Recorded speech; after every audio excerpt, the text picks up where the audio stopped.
welcome to Biztech's Technology Show. Today we feature Mohammad Sherafatmand, also known as Mo, the founder and CEO of Hydroleap. Hydroleap is a next-generation green wastewater treatment company headquartered in Singapore. Now, to tell us more about this, Mo, welcome to the show. Thank you, Brian, for having me here. Now, Mo, give us an overview of Hydroleap and how this whole thing came to fruition. Maybe a little bit of introduction before. So firstly, my name is Mo. As you said, I'm a founder and CEO of Hydroleap.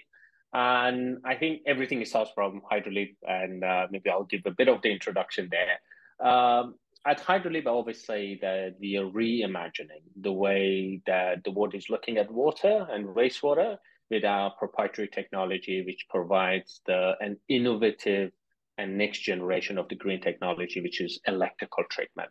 So with that, we help the industries, specifically industries that they are very, very big in water consumption, such as the food manufacturing, such as data centers, such as the generally manufacturing.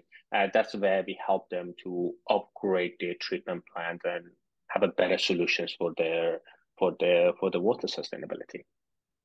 And how did you get involved in this? I mean, what inspired you to do this? My background is actually, I have a technical background. So my background is chemical engineering back in Iran. And I did my PhD in environmental engineering, specifically water. Water has been always a big part of my interest. I grew up in a quite a mountainy area in north of Iran. Over there, there's plenty of water. So in the winter, it snows like a half a meter. But Iran is a very big country. When I was traveling, specifically in undergrad time, you could see how quickly the scenery changes and how quickly the water needs changes as well. That's built up a bit of the interest in me. And I think on top of that, quite a lot of my family members are in the water industry too. My sister, my brother, all of that. So I came over here in NUS, did a PhD in electrochemistry, which built the foundation of the Hydroleap. During that time, I was involved in a couple of the industrial projects, and I saw the gap. And one of the things was really bothering me and probably bothering a lot of other people back in the academia was you see still a big gap. You develop a lot of technologies, but when you go and see in reality in industry, you see still the old-fashioned 100 years ago technologies being implemented. So I said, yeah, it's the time to take a leap and set up Hydroleap to fill some of those gaps. Okay, so you talk about gaps. Traditionally, wastewater, you basically throw chemicals at a problem and clean it. Yeah. How are you different? What is your proprietary technology? You're right on, Brian. So that's exactly what we want to change. So they throw those chemicals in. We ask them to not do that. So we replace that with the electrical treatment.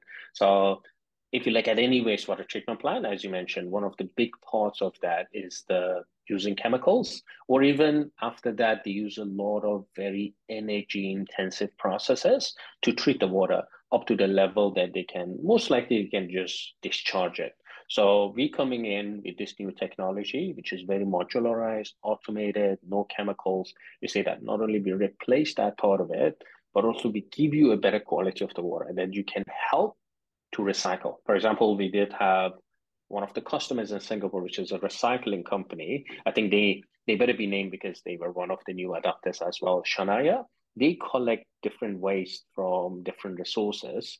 And we provided a treatment plant for them. And not only they treat the water up to the level that they could get the permission to operate it, but also to recycle 100% of that water. So that's just one example of the sustainability. And also, I think the industrial applications of your solution also extends to things like data centers, which really are very resource heavy, not only from an energy perspective, but from a water perspective. Tell us how you help large businesses like that really be more sustainable. That's great. Actually, you're again right on that one because this is the part that actually we came across around 2 years ago, and cooling, okay, data centers, or specifically, I would say cooling towers. Cooling towers are used everywhere, like at the industrial scale, at the data centers, all these data centers, all the data that is been, we are using those basically services of these big blue chip companies. They are, as you said, they are very big on resources, both on energy and water. And that's why, unfortunately, sometimes a lot of these big boys, they're trying to be secretive on the how many data centers they have because they know that they need to be responsible about that water. So what they do is they provide that fresh, cool air by the cooling towers, which are big consumers of the water. So what we do, we put our system there and we say that, look, instead of the discharging that fresh water, which is not just used for you because you say that the quality of the water is not good enough, we can recycle that, we can treat that and put it back into your operation. So by that, they are reducing the amount of water that they use. They reduce the water footprint as well as it's absolutely economical. So at the end of the day, we are running a private companies. Sustainability is great, but if you're only offering sustainability specifically to this part of the world, you won't have much luck, to be honest. Yes, you might get some customers, but that continuity is not there. The only way it happens on a long-term basis is that it impacts the bottom line positively. Exactly, exactly. Actually, that's our kind of brand. That has been our story too, because early days when we started off, we were very excited about the sustainability value propositions. And when we were presenting Hydroleap, we were always saying that, hey, we're providing an environmentally friendly, chemical free, and all of that. But now when we go and see this big data centers or big manufacturers, we tell them that, look, you have this, you can revolutionize your wastewater treatment, you can bring your bottom line, you can reduce your bottom line, but also this is a sustainable solution. So we sell that sustainability as a bonus, which has been actually working for us much better than if you sell that sustainability as a main value proposition. So one of the things, Mo, is also the fact that, okay, you work with private companies like this on a data center solution. You also work with public entities, municipal bodies like, and you're based in Singapore. So the Public Utilities Board, or PUB, Singapore's National Water Agency. You're working with them on desalination projects. Tell us about this and what have you actually achieved so far? Oh yeah, it's again, it's one of those markets that when you set up a company, you don't think that you have either you don't have a lot of value proposition there, or you don't have a bandwidth with it. But uh, we wanted to stay and be focused on the industrial sector because it's a huge sector, it's a huge contributor to water. But we couldn't hide our interest towards desalinations too. It came down to nearly 2.5 years ago. We got involved with PUB, which is, as you mentioned, Water Agency of Singapore, Public Utility Board, as well as MUS. One thing about desalination pretty much is a known information. Desalination is the solution, is one of the solutions to combat water scarcity, right? Specifically when you go to the Middle East, everywhere. But the technology of the desalination has been around for many, many years as well, right? It's pretty much mature. But one of the problem with it is what? They always say it's expensive. It's expensive to run it. Hugely expensive. It's hugely expensive to set up. It's hugely expensive to run. Exactly. Yeah. Exactly. So specifically the second part. So still the first part of it might get financed, right? If you have a rich country and they can come up with that initial capex, you might be able to set it up. But operating it is the most expensive and what is really hindering the expansion of this technology. And if I'm going to explain it very simply, desalination pretty much is like a filter, like an RO, very, very fine filters, and you're throwing the water, passing the water through it.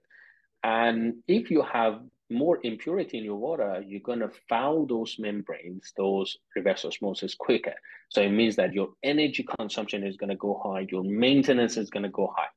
So what we did with PUB was looking for a low chemical, low energy pre-treatment for desalination plant. Then we said, okay, wait a minute, that's pretty much what we do. Let's explore this thing for desalination plant. And we started off, as I said, we started off a project together with NUS. The first 1.5 years of the project was out in the first phase of it, we realized that when you use electrical treatment system as a pre-treatment, you get 35 to 40% lesser fouling rate, which has a direct maintenance and operation cost for you. And that's a great result, to be honest, which is exceeding our expectation and the PUB's expectations too. And currently we have a 40-footer container running at towards the desalination plants. And that's a quite exciting part of Hydroleap, because if we can show that in the larger scale as we are in, we can provide this innovative solutions to run a desalination plants at the cheaper and the lower energy, then we can really implement this across the world, because desalinations are everywhere.